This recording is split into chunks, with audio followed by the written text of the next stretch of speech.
fear is not a stop sign. It's a yield and proceed with caution. And during the due diligence period, fear should be something that helps you, so you ask better questions and you dig in more so you get the right answer so you can make an informed decision.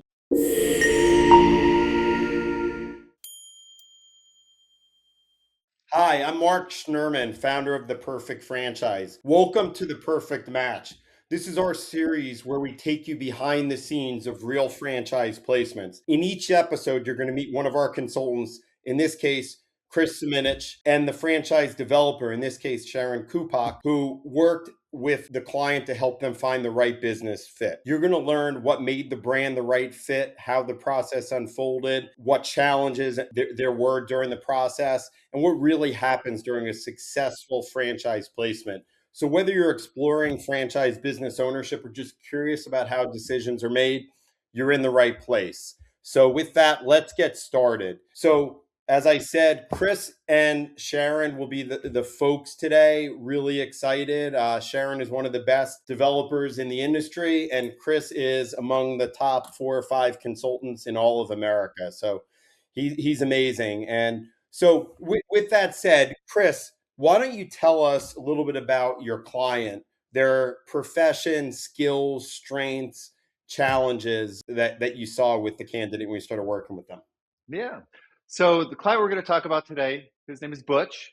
And Butch, I think, was kind of a classic client in a lot of ways. The very first time we chatted, he told me, Kris, I'm not sure I'm even interested, but I'm curious. And if people are being honest, I think that's how most of our clients come into the process. They're just unsure. They don't know if business ownership's for them. They don't know if franchising's for them, but something's pulling them to take the time and take action to explore. And that's really all we ask of folks. But I say Butch was classic. He's in his mid-50s. He had just been laid off, been with his last company for 5 years. He had 4 kids. His wife doesn't work. But the kids are older now. So now he said, now is my time. And he did say something key. He said, I've always been curious. I've always wanted to own my own business. So I said, well, let's see what we can do together. So we took him through a consultation, and based on teaching Butch some things he needed to know about franchising, he was able to answer my questions. And then by his answers, I was able to start matching him to brands. We narrowed it down to a nice mix of home services and some brick and mortar options. And as per the process, after presenting a number of brands I thought were a really good match for Butch, I asked him to pick 3 just to get started with. I told him, Butch, that's where the real learning happens. He picked 3, and one of those brands was Sparkle Squad, and the developer was Sharon. And so that's how Sharon and I started working together on Butch. So let me ask you this, Kris. Why Sparkle Squad in particular? Well, a couple of things that was important to Butch, and it's important to a lot of people. First of all, there was an investment level consideration. Butch did look at another home service where the investment was much higher, right? Great business, probably can make more money faster, but you got to be willing to spend 3 or 4 times more upfront, right? And so everybody kind of learns in the process where their risk tolerance is. We all want the more money, but are we willing to make that investment to get it, right? So we find our water level there. That's one thing. I think with Butch, he's a very amicable guy, gregarious, a people person. So the commercial aspect of Sparkle Squad was a really great fit for him, because going out there and going up to the commercial business does take, it does take more of a people person, not necessarily hardcore sales, but you gotta be willing to talk to people. So I thought that was a really good fit. I think Butch also really liked the recurring nature of Sparkle Squad and the industry in general, right? It's not not speaking about Sparkle specifically, but with commercial window washing, if you do a good job, you can keep a client for a decade, right, Sharon? So that was something that long-term recurring revenue I thought was a really good match, and which ended up thinking so too. That's awesome, Kris. I appreciate the thoughtfulness in how you matched it and looked at the candidate on several different levels. So now, ladies and gentlemen, Sharon is going to unmute herself. And Sharon, what was your initial thought when you met the candidate, Butch? Yeah. So thank you for having me. I immediately fell in love with Butch. Like the first conversation, we were two peas in a pod, laughed, had nice connection. As Kris said, super outgoing, just really honest. I remember him saying the same thing to me, like, look, I'm being open-minded. Kris said to be open-minded. I'm being open-minded. When I had my intro with him, he was still at his day job, but literally by the next meeting, he was done working. So it was within a week that he went from not sure what day he was getting laid off to like he was laid off, and it rocked him for a hot minute, but he just rallied around wanting to learn more and going through the process. But I just loved him from day one. I knew from day one he was potentially going to be somebody I should hang out with for a while. Yeah. That's awesome. And Sharon, to listeners, so when candidates go through the process, they have different relationships with the consultant than they do with the developer. So they'll share different concerns, and the consultant and the developer will hear things differently because of their perspectives. So with that in mind, I'm curious, as Butch was going through the process, Sharon first and then Kris, what were some of the things that you thought he really liked and connected with the brand, and maybe what some of the concerns were? And then Kris, if you could just answer the same question. Yeah, great question. I think I'll start with the concerns, just a fear level. And with he and his wife, oh my gosh, I've always had a job. I've been in insurance for years, and I'm not going to have a paycheck coming in. Maybe I should just go back and get a job. And she had a little bit of concern about that. So a little fear of the unknown in the beginning. What was really, really went home with me was he just got this right out of the gate. He understood what his role is. Once I explained it to him, he understood. Uh, he would be working with customers and generating relationships with commercial. He understood that we had really cool technology, and he appreciated that. I think that excited him. So when candidates come in, they sort of either get it or it takes a while for them to get it. He just got it right away, which was a big plus for me. I could explain it and he understood it. He just understood it. So I think that was the biggest thing for me. Yeah, Mark, I hate to admit this on the podcast, but I'm looking at my notes from conversations with Butch, and one of the things that comes up right away is I just have loves Sharon, right? So Butch loves Sharon from the beginning. Now, listen, on a serious note, because that's important to really like and respect the developer who's representing the brand, but we have conversations on this side of things where clients have to be able to separate the person that's representing the brand from the brand, right? Because once you buy the franchise and you go through training, you don't get to talk to Sharon that much anymore, right? And so we do have to have that conversation, but I know Sharon did a great job. Um, I think it starts with one of the things we do here at TPF is with Butch, we had to talk a lot about fit versus passion, about being open-minded, as Sharon said, I kind of stress with Butch, but being open-minded to those boring businesses, right? Nobody's ever come to my process and said, like, listen, Kris, if you have a window washing company, I'm in. I've been waiting 25 years after corporate America to finally fulfill my dreams of window washing. No one's ever said that, right? So we had to deal with that at the very beginning before introducing Butch to Sharon. But then once he started talking to Sharon, Sharon's right. He had the typical fears. Picture the guy. He's learning something brand new. Business ownership is brand new. Franchising specifically is brand new. And on top of it, he just lost his job.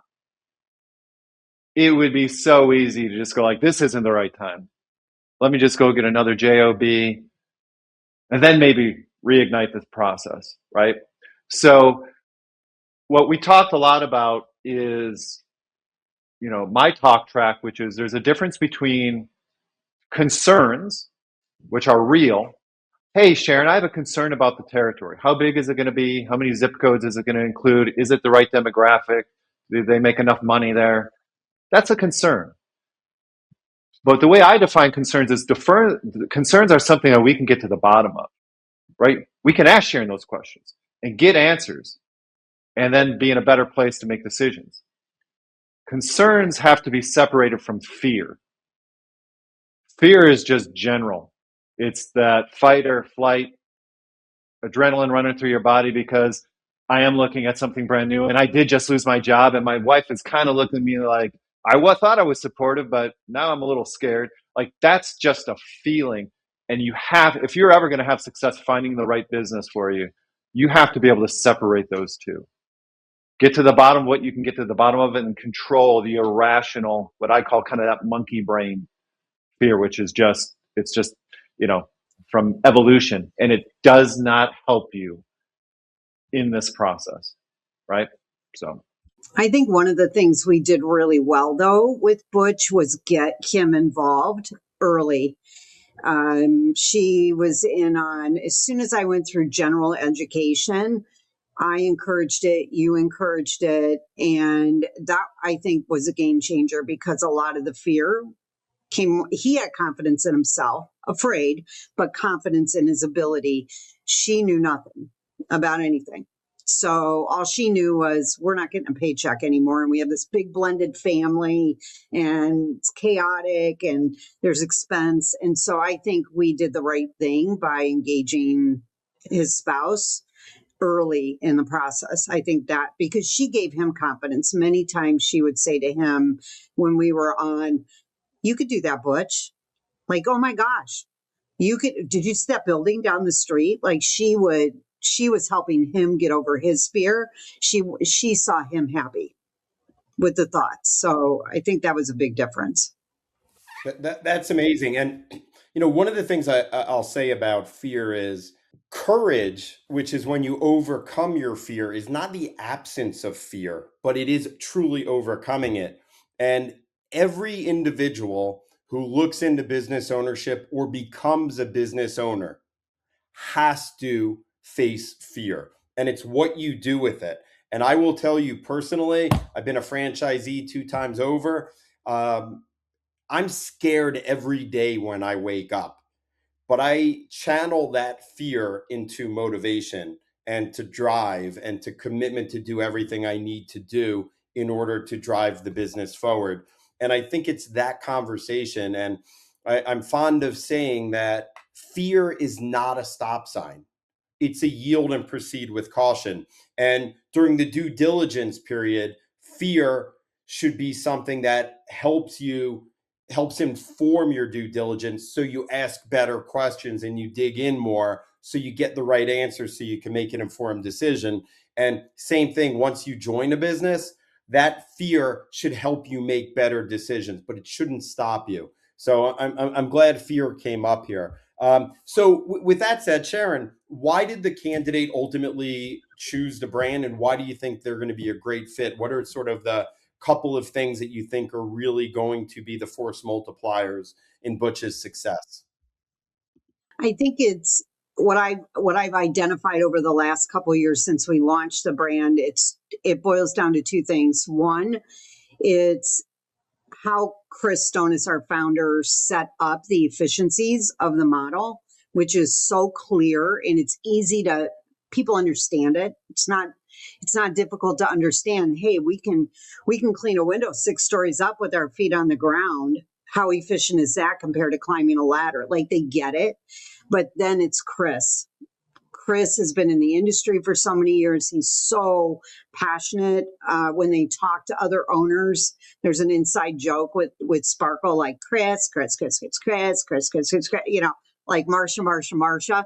And if I could just jump in, when we're talking about Kris, we're not talking about this Kris, we're talking about Kris Stonis, right. the Yes, founder, Kris just to Stonis. clarify it. Yeah. Thank you, Kris Stonis, our founder. His passion for owner success, and if they work hard, he's right alongside them. His team is amazing. I've been doing this a really long time, as you guys know, and I've built multiple brands in my career. This one's special. This one is just honestly very special because of Kris Stonis. And I think those two things of easy to understand, not rocket science, there's glass everywhere, Here's the unit economics, and you got tons of support and structure, and everybody's there to help you succeed. Really sort of helps people just feel the confidence, even though it's a newer brand, the confidence to move forward. That's what it boils down to, in my opinion.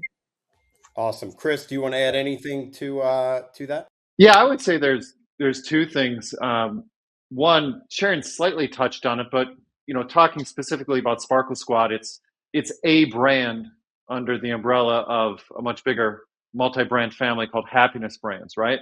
So when Butch is looking at the support, the infrastructure that Sparkle can offer, yeah, they've got a great founder, but they have this franchising infrastructure, this machine that goes back decades, that scales across multiple brands. That, yeah, when you think about starting a business on your own or what you can plug into with something like that, it's not a fair fight. Like it's a no brainer. So I'd say that's one thing. There's just so much support.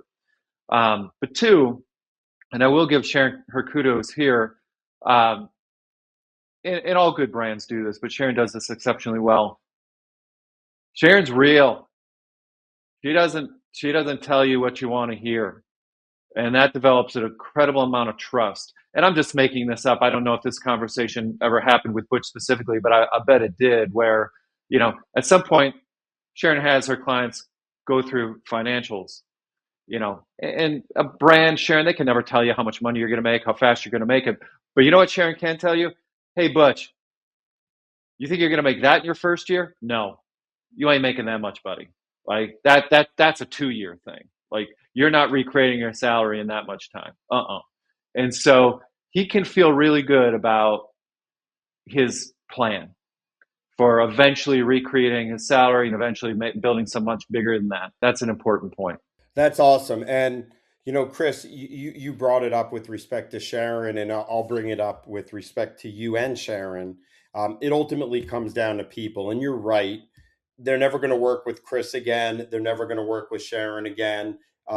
Having a great brand president is important, but ultimately it's the people and their ability to communicate and their ability to speak candidly with the candidates. That's so important.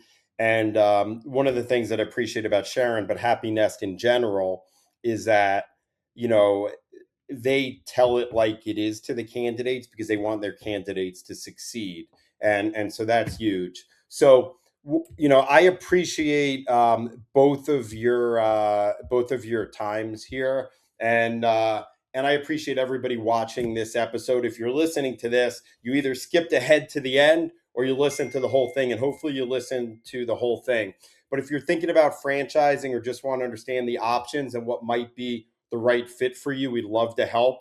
Please subscribe to our channel for more insights, success stories, and franchise education. And if you're ready to take the next step, visit us at The Perfect Franchise to connect with one of our consultants. And if you'd prefer, you feel free to reach out to me, and I can certainly refer you to one of our consultants. And we'll see you on the next episode. And again, Kris and Sharon, I really appreciate you guys. Great job.